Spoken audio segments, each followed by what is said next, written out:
Bienvenue au balado Lanaudière inspirante. Ici, Culture Lanaudière s'entretient avec des artistes de chez nous, de toutes disciplines confondues, pour vous faire découvrir ces acteurs et actrices du milieu culturel dans toute leur unicité. Nous sommes convaincus que vous tomberez en amour avec toute la richesse de la culture lanaudoise. Notre but? Ouvrir votre appétit culturel pour ce qui se fait chez nous. Alors c'est parti!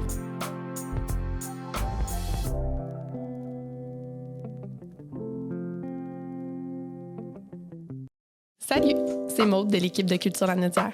Dans cet épisode de Lanaudière inspirante, j'ai eu la chance de jaser avec Gabriel Giroir, un musicien très polyvalent qui a plusieurs projets en cours. Tellement qu'on n'a même pas eu la chance de parler de son trio musical Les Gargouilles qu'il a avec ses enfants.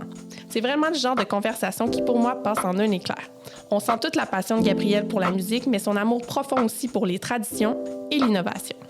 Je le laisse vous parler de son nouveau projet solo. Bonne écoute!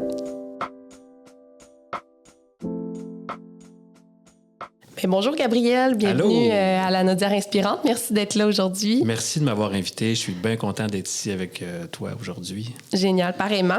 Gabriel, tu es un musicien établi dans Lanaudière. On te reconnaît pour ton travail de violoniste en musique traditionnelle. On t'a entendu au sein de formations comme Garçons à marier, Légendes locales, Les Bordéliques, Bacchus, Mélisande, j'en oublie peut-être? Oui, il y en a eu d'autres. Ouais, hein? Il y en aura d'autres aussi. Mais là, actuellement, ce qui occupe beaucoup ta pratique artistique, c'est ton nouveau projet solo. Avant qu'on entre là, dans les détails de ce beau projet-là, qui a quand même une démarche artistique très unique, j'aimerais ça apprendre un petit peu plus à te connaître, que nos auditeurs aussi te découvrent s'ils ne te connaissent pas déjà. Est-ce que tu veux nous parler un peu de ton parcours musical, comment la musique est entrée dans ta vie? Ben oui, certainement. J'étais jeune enfant, 6-7 ans, puis mes parents m'ont inscrit à des cours de violon. Moi, je suis natif de Saint-Ambroise de Kildare, donc j'avais pris des cours avec le père Brunel, qui enseignait à l'École de musique ici à Joliette. Pendant plusieurs années, j'ai fait jusqu'à des cours de violon classique jusqu'à 15 ans. 7-8 ans de cours. Puis, en parallèle à mes cours, je jouais dans l'orchestre des Jeunes de Joliette aussi. Puis ça, j'aimais vraiment beaucoup le feeling de jouer en groupe. L'esprit de groupe, oui. D'être une gang, que tout le monde est dévoué à jouer la même musique en même temps, en suivant un chef. Puis c'est quand même assez rigoureux, l'orchestre. Ouais. Puis c'est ça qui me plaisait beaucoup, les spectacles aussi, être sur scène, le thrill avant de monter, puis là, de performer sur scène. Ça a toujours été le violon. Tu as commencé avec le violon. J'ai appris d'autres instruments aussi. Je joue de la guitare, je chante, plein d'instruments. Ouais. Mais le violon est l'instrument central de ma vie. Puis j'aimais pas beaucoup... c'est pratiquer que j'aimais moins. Okay. Puis peut-être que c'est ce que j'aime le moins encore aujourd'hui de mon travail, c'est le côté isolement, pratiquer pendant longtemps pour rentrer des choses. En tout cas, ça me plaisait moins. Donc, à 15 ans, j'ai arrêté le violon. C'est là que je me suis tourné vers la guitare, la mandoline, le chant. Puis j'ai exploré d'autres instruments jusqu'à l'âge de 19 ans où j'ai rencontré des gens qui avaient un groupe de musique traditionnelle à Montréal et qui m'ont dit... Ça te tenterait-tu de venir jouer avec nous autres dans notre groupe? On cherche un joueur de violon. Puis là, moi, j'ai dit, j'ai pas de violon, j'en fais plus depuis quelques années, mais ouais, ça me tente. Puis là, j'ai joué avec ces gars-là. J'ai commencé à jouer du trad à 19 ans. Puis là, c'était la première fois que tu touchais au trad? Oui, ça a été mon baptême de musique traditionnelle. Puis là, je suis tombé en amour avec le style de musique, c'est sûr, mais... Pendant le premier spectacle que je faisais avec ce groupe-là, qui était un show de la Saint-Jean, je vois la foule devant moi qui danse. Puis ça m'a allumé parce que j'ai compris que la musique... Moi, j'aime pas tellement danser, fait que je peux me mettre derrière l'instrument puis faire danser les gens plutôt que d'avoir à me commettre à faire ça. Donc, j'ai trippé sur le fait de faire danser les gens, de faire bouger les gens, de les rendre joyeux, puis de faire la fête. Fait que ça m'a allumé. Puis là, j'ai fait, OK, c'est ça que je veux faire, c'est ça que je pousse. Là. Puis est-ce que là, déjà, le chant faisait partie dans ce groupe-là? Est-ce que tu... Comme répondeur en musique trad. Je ne suis pas un excellent lead singer. Je ne vais pas prendre la chanson. Mais pour répondre, ça, j'aime ça beaucoup, faire des back vocals, des vocalises. Ça me plaît bien. Puis là, dans ton nouveau projet, par contre, tu occupes tous les postes? Ben là, je fais tout dans ce projet-là. Ouais. Oui, c'est quand même un gros projet où c'est un projet solo, dans le fond, parce que c'est un projet qui a commencé un peu avant la pandémie, qui s'est concrétisé pendant cette période-là parce que ça tombait bien. C'est un projet que je fais tout seul, où je joue que du violon, mais avec des modules d'effets qui me permettent de varier les sons de l'instrument, puis de pouvoir faire autant... je peux jouer le violon comme si c'était un ukulélé, comme si c'était une contrebasse, comme si c'était des claviers, comme si c'était... il y a énormément comme de la guitare électrique. Fait qu'il y a beaucoup de possibilités. Puis, je travaille avec ce qu'on appelle des loopers ou des machines à boucle en français qui permettent d'empiler des sons. Donc, je vais enregistrer une séquence d'accords au violon. Ensuite, je vais empiler une contrebasse. Je vais empiler des mélodies, toutes sortes de choses comme ça. Donc... Fait que là, tu as fait, je crois, un travail de recherche quand même approfondi, si je me trompe pas. Ça m'a pris énormément de temps avant. Au départ, essayer les effets, essayer des pédales, essayer toutes sortes de modules comme ça que je pouvais brancher, dans quoi je peux brancher mon violon, puis qu'est-ce que ça donne, puis combiner ça à d'autres effets. Fait que là, ça, j'ai eu bien du fun à faire ça pendant plusieurs années, jusqu'à ce que mon projet soit rendu assez avancé pour faire une demande au Calque en recherche et création, qui m'ont, en 2022, j'ai eu la subvention, fait que j'ai passé 1 an à faire ça, 2 ans. À travailler là-dessus, enregistrer une démo, puis là, j'ai réappliqué au Calque en production pour enregistrement de ce projet-là. Donc là, avec l'entente territoriale dans la Nodière, tu vas pouvoir développer... Fait que là, t'es en ce moment là, dans ce processus de création. Je suis là-dedans. La création est pas mal toute faite. Là, je suis dans la phase de traitement acoustique de l'espace, voir comment je vais l'enregistrer. J'ai fait des tests chez moi. Voir comment ça va se concrétiser. Puis très, très prochainement, je commence à enregistrer le matériel. Je suis bien énervé de ça parce que c'est un projet que je traîne. L'idée a commencé à germer dans ma tête. Dès que j'ai touché à un violon, j'avais déjà cette idée-là de composer. Puis tranquillement, ça s'est développé tout au long de ma carrière. Puis là, j'arrive à ce moment-là, la finalité de ça. Mais un nouveau chapitre, du moins, peut-être pas la finalité. On va espérer qu'il y en ait plein après le projet. Mais oui, je comprends qu'est-ce que tu veux dire. Ce projet-là, c'est comme la grosse étape. Quand tu enregistres, tu vas fixer quelque chose, tu vas établir les bases de ton truc. Puis tu peux, après ça, le dévoiler, le publiciser, le vendre comme produit. Parce que mon but, c'est de faire des spectacles avec ça. Oui, comment tu entrevois ça? Parce que là, je comprends les loops pendant que tu es en studio, quand tu crées, mais devant public, comment tu entrevois de faire vivre tout ça? Tu fais un premier morceau, puis ensuite, tu changes. Disons, tu es au violon, après, tu parlais de ukulélé. Fait que c'est toujours le violon que j'utilise. Violon et podorythmie aussi. Je fais podorythmie. Tout à fait. Ça marche bien en spectacle. Je l'ai fait déjà à 4 reprises, la version live de ça. Ça marche super bien. C'est ça. C'est que j'enregistre une première séquence. Après ça, 2e, 3e, puis là, je fais varier les entrées. Vous viendrez voir. Oui, c'est ça. Il faut qu'on aille voir ça, mais ça doit rajouter quand même toute une complexité de maîtriser aussi le niveau technologique. Est-ce que c'est un gros défi? Non seulement c'est un gros défi parce qu'il faut pratiquer autant l'aspect technologique que les notes, que la musique comme telle. Puis ça devient une partition en soi, de la manipulation des objets. Puis c'est tout à mes pieds. Donc, c'est une chorégraphie de pieds. En fait, je passe mon temps là, avec tac, tac, tac, tac, tac. Des fois, j'ai des croisements de jambes. J'ai pas le choix. Puis j'ai des pitons aussi avec mes mains. C'est ça. Il y a énormément de trucs. On parlait de danse tantôt, là, mais là, tu pratiques ça aussi. Alors, puis fait que ça, c'est complexe. La musique est complexe. Le jeu de pied aussi, ça vient dupliquer l'instrument. Ça vient le complexifier. Mais c'est aussi un grand stress parce que la technologie a sa part de ça fonctionne pas. Pas toujours le contrôle. Ouais. Qu'est-ce qui arrive s'il y a quelque chose qui marche pas? Jusqu'à maintenant, ça a bien été, sauf une fois là, où j'avais un truc qui marchait pas, mais j'ai réussi à Ça n'a pas trop paru pour le public. Ça n'a pas trop paru.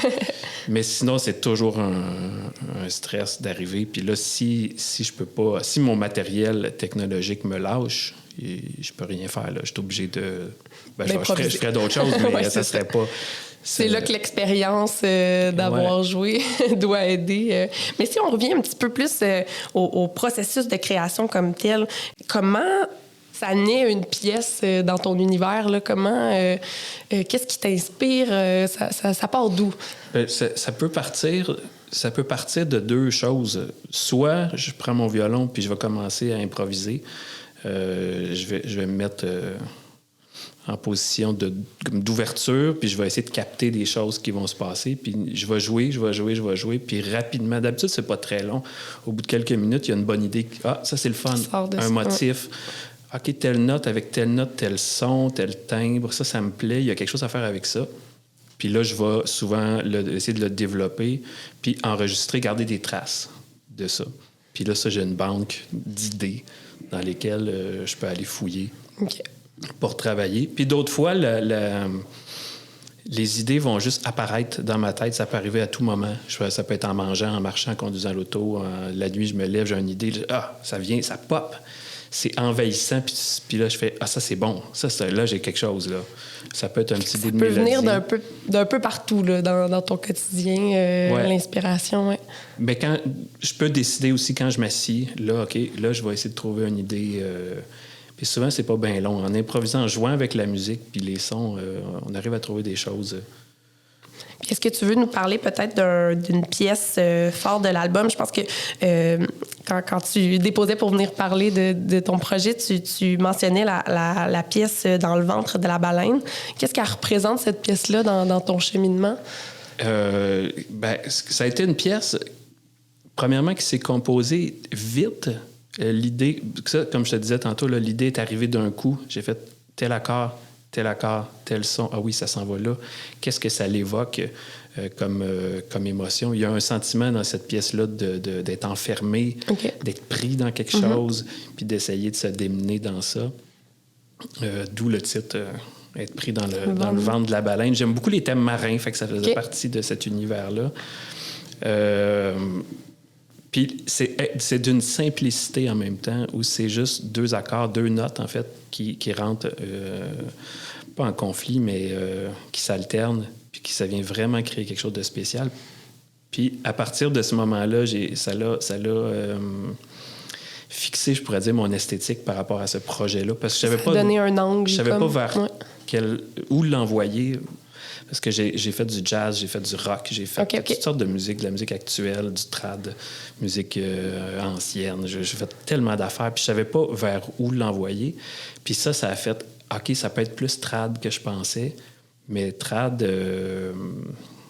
avec de la distorsion, puis des... Oui, il y a comme ce que je trouve fascinant, moi, c'est comme de marier la tradition puis l'innovation, si on veut, avec tous les outils que tu utilises pour faire tes créations. Fait que comment tu maries ça, en fait, l'aspect tradition, l'aspect innovation? Pour toi, ça allait d'emblée ou c'est vraiment ça, au niveau de ta recherche, qui a été le gros morceau, tu sais? C'est une bonne question. Je dirais que ça va d'emblée. En fait, j'ai essayé de mettre dans ce projet-là tout ce que je suis, toutes les facettes de ce qui m'intéresse en musique, la composition, l'interprétation, mais la musique trad. Il y a beaucoup d'improvisation aussi à travers tout ça. Les formes sont assez fixes, mais il y a des sections ouvertes, il y a des solos, il y a des moments où je peux je suis tout seul, donc je peux faire ce que je veux sur scène. Ça te laisse une certaine liberté. Quand tu joues en groupe, souvent, il faut respecter des formes. Il y a des trucs qu'on ne peut pas dire, ici, je vais partir pendant 5 minutes sur une improvisation. Donc là, j'ai cette chance-là, cette opportunité-là de le faire. Puis, je m'en allais où avec ça? On parlait de tradition, d'innovation. Le trad, oui, c'est important, je trouve, de s'inscrire dans dans cette voie-là, dans ce chemin-là. Il y a quelque chose de riche dans le trad. C'est un outil, je m'en sers vraiment comme un outil de création. Dans ce projet-là, c'est pas un but de perpétrer du patrimoine ou de préserver quelque chose. C'est vraiment de prendre l'outil, la podorythmie, le violon, le groove de la musique traditionnelle, puis de réinventer ça, puis de jouer avec. Puis, tu sais, dans tes projets précédents, c'était important pour toi de faire rayonner la culture lanaudoise, de parler de nos paysages, je crois, de nos histoires, de nos personnages qui ont... Est-ce que c'est le cas encore dans ce projet-là? Ça a été super important quand tout le travail que j'ai fait avec Jocelyn Twain. Légende locale. Légende locale avec Evelyne puis Jocelyn. On a fait ce travail-là de parler des gens d'ici. Récemment avec Garçon à marier aussi, avec Philippe Jeté et Jean Desrochers. Oui. Le projet, c'est des chansons lanaudoises, être le plus fidèle possible à la tradition puis préserver ce répertoire-là d'une façon pure et authentique. Là, c'est complètement autre chose, ce côté-là. Est-ce qu'il est lanaudois? Probablement oui, parce que je le suis profondément. Donc, c'est teinté de... c'est teinté de ça. C'est teinté autant de la rivière, l'Assomption, que des... J'aime ça, je suis un pêcheur, j'aime ça à la pêche. Fait que c'est teinté beaucoup de cet univers marin qui est dans notre région. Puis aussi, espèce de dureté de la ville à Joliette. Moi, j'habite sur Saint-Pierre-Sud. Oui. Puis, là, on est dans les travaux de construction, mais il y a toujours, comme on disait tantôt, des autos de police, il y a du bruit, il y a de la construction. Fait que je vis là-dedans aussi. Il y a comme les deux... ça fait partie... Les deux paysages sonores, le plus nature, plus tranquille, et la ville aussi qui... J'aime dans ma musique inclure des sons, des frottements, des sons dérangeants, des sons qui peuvent être... qui peuvent créer une certaine tension. Irritation, peut-être. J'essaie de pas aller pas trop, là. Mais parfois, il y a ce côté-là, des frottements de notes qui vont faire des battements dans la musique, puis d'aller chercher cette inspiration-là de la ville aussi. C'est super intéressant de t'entendre parler de qu'est-ce qui vient nourrir, en fait, ta création, tu sais. Puis, est-ce que tu trouves, toi, que c'est important que nos jeunes, tu sais, mettons un jeune musicien, là, qu'est-ce que tu aimerais lui dire qui aurait envie, lui aussi, d'explorer la tradition, mais en y ajoutant de l'actuel, de l'innovation, comme on parlait tantôt? Est-ce que tu aurais des conseils pour comme des gens qui voudraient comme enraciner un projet dans la tradition, mais un projet qui est aussi tourné vers l'avenir, peut-être, j'aurais envie de dire? Oui, je comprends la question. C'est difficile je me verrais pas donner des conseils nécessairement là-dessus. Une chose que je sais, c'est que plus on connaît la tradition, ou n'importe quoi, plus on connaît quelque chose, plus on est capable de jouer avec, puis d'en connaître les limites, les codes, puis ce langage-là. Donc, la musique traditionnelle, à force de l'explorer puis d'en jouer, je pense que je suis capable de jouer avec de façon intéressante. Des fois, si on essaye trop vite de composer ou de mélanger des affaires, ça peut être un peu maladroit, je dirais. Je comprends, oui. Mais j'encourage toujours l'exploration et n'importe qui voudrait essayer des trucs, oui, go, allez-y essayer. Hein? Ouais. C'est en jouant avec ça qu'on finit par trouver des bonnes idées puis des bonnes avenues. C'est vraiment intéressant aussi. Puis toi, en tant qu'artiste, c'est quoi tes prochains rêves, tes prochaines aspirations, disons, pour la suite? Pour la suite, l'enregistrement de cet album-là, j'ai des projets en ce moment qui me tiennent beaucoup à cœur avec Mélisande. Ouais. L'album Rambobine qu'on a sorti l'année passée, qui nous permet de voyager. Je me promène avec ça, Garçon à marier aussi. J'espère que ça va bien fonctionner pour nous pour la suite. Qu'on peut te voir sur scène cet été, là. Il y a quelques dates où on peut te suivre. Oui, il y a ici au centre-ville de Joliette, le 23 juillet, je pense, en pré-Mémoire et Racines avec Mélisande. Le samedi à Mémoire, je vais être aussi avec Jocelyn pour faire une prestation. Ben oui, j'ai vu ça. On va avoir, entre autres, la gang de Mémoire et Racines qui vont nous parler sur un autre épisode ou qui nous ont déjà parlé peut-être.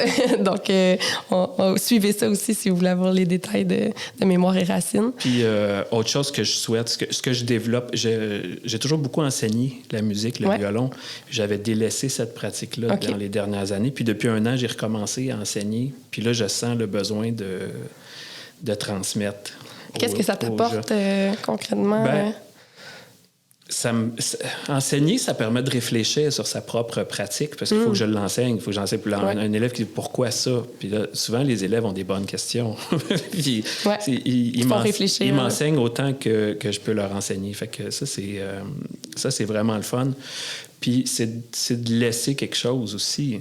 Si le violon continue après moi avec quelqu'un d'autre qui continue, moi, je continue. Je vais survivre là-dedans, dans cette transmission-là. Mais c'est vraiment beau de t'entendre parler. Je sens la passion pour tout ton univers. Mais là, avant de te laisser partir... On demande à tous nos invités de nous partager peut-être un artiste, un projet, un lieu culturel dans la Naudière qui les inspire. Est-ce que tu voudrais nous partager ça? Hey. il y a beaucoup de choses. Hein? Il y a tellement de choses extraordinaires qui se font dans la Naudière. Et je pense qu'il y a beaucoup plus de choses qui se font que ce que le public est capable de consommer puis de ce qui est médiatisé, de ce qui est connu. Mais moi, je suis toujours très intéressé par le travail des jeunes. Qu'est-ce que les nouveaux, ceux qui arrivent, là, les plus jeunes qui commencent dans ce métier-là, qu'est-ce qu'ils font, qu'est-ce qu'ils veulent faire? Puis, j'ai découvert un groupe qui s'appelle Volage dernièrement. Ils sont 5 ou 6 avec Justin Lapierre, Élie Benjamin, Chartrand, j'oublie son prénom, puis Camille Mathieu, si je me souviens bien. En tout cas, je me souviens pas de tous leurs noms, mais c'est des jeunes qui font de la chanson traditionnelle a cappella. C'est vraiment bon, puis c'est a cappella frais. Aussi? Okay. Ouais, ça fait du bien, là. Ça fait... c'est un peu dans la lignée des Charbonniers, puis tout ça. Okay. C'est les héritiers de ce mouvement-là de groupe a cappella avec des harmonies vocales. Mais c'est super bon, puis je trouve ça beau de voir les jeunes qui reprennent ça puis qui ont envie de pousser là-dedans.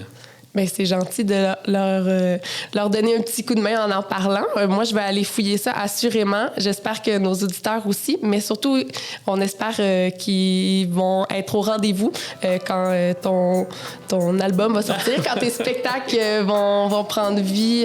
Merci, Gabriel, d'avoir été avec moi aujourd'hui, d'avoir pris ce temps-là, puis bonne poursuite dans ton projet. Merci.